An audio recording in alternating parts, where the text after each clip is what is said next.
Students ये देखें हमारे पास यहाँ पर माइक्रोसॉफ्ट एक्सेल में प्रोडक्ट की सेलिंग प्राइस है एक्सक्लूसिव ऑफ टैक्स। इसमें टैक्स जो है वो शामिल नहीं है।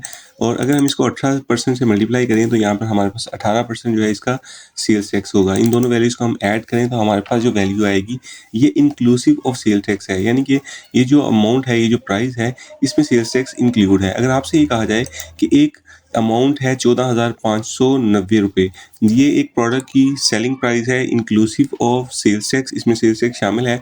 आपने सेल्स टैक्स को अलग करना है और जो एक्सक्लूसिव ऑफ टैक्स अमाउंट है उसको आपने अलग करना है। तो हम किस तरह करेंगे, हम यहाँ पे जाएंगे, लिखेंगे इक्वल टू और इस सेल को हम डिवाइड करेंगे 118 के साथ। इसके हम 118 पार्ट कर देंगे और फिर हम मल्टीप्लाई करेंगे 100 के साथ और यहाँ पे मैं ब्रैकेट लगाऊंगा स्टार्ट पे और एंटर करूंगा। तो देखिए हमारे पास जो एक्सक्लूसिव सेल्स टैक्स अमाउंट है वो यहाँ पे आ जाएगी। अब इस अमाउंट को हम मल्टीप्लाई करेंगे 18% के साथ, तो हमारे पास जो सेल्स टैक्स है वो यहाँ पर हमारे पास आ जाएगा। तो इस तरह हम एक्सक्लूसिव सेल्स टैक्स जो अमाउंट होगी वो भी कैलकुलेट कर सकते हैं और सेल्स टैक्स भी कैलकुलेट कर सकते हैं। एक और मेथड ये है कि आपने यहाँ पे 100 लिखना है, 18% इसका टैक्स कैलकुलेट कर लेना है और इन दोनों वैल्यूज़ का आपने सम लगा लेना है। यहाँ पे सम का फंक्शन यूज़ कर लेना है।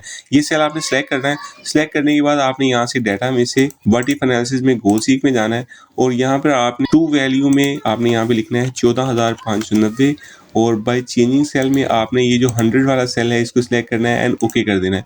अब होगा क्या, गोल सीक वाला जो फीचर है वो 118 को 14,590 पे लेके जाएगा बाय चेंजिंग दिस सेल, जिसमें हमारे पास एक्सक्लूसिव सेल्स टैक्स अमाउंट थी। जैसे ही हम ओके करेंगे तो देखिए हमारे पास फाइनल आंसर जो है वो यहाँ पे शो हो जाएगा। तो इस तरह हम इंक्लूसिव सेल्स टैक्स जो अमाउंट होती है उसको स्प्लिट कर सकते हैं टू पार्ट में, एक्सक्लूसिव सेल्स टैक्स अमाउंट और सेल्स टैक्स।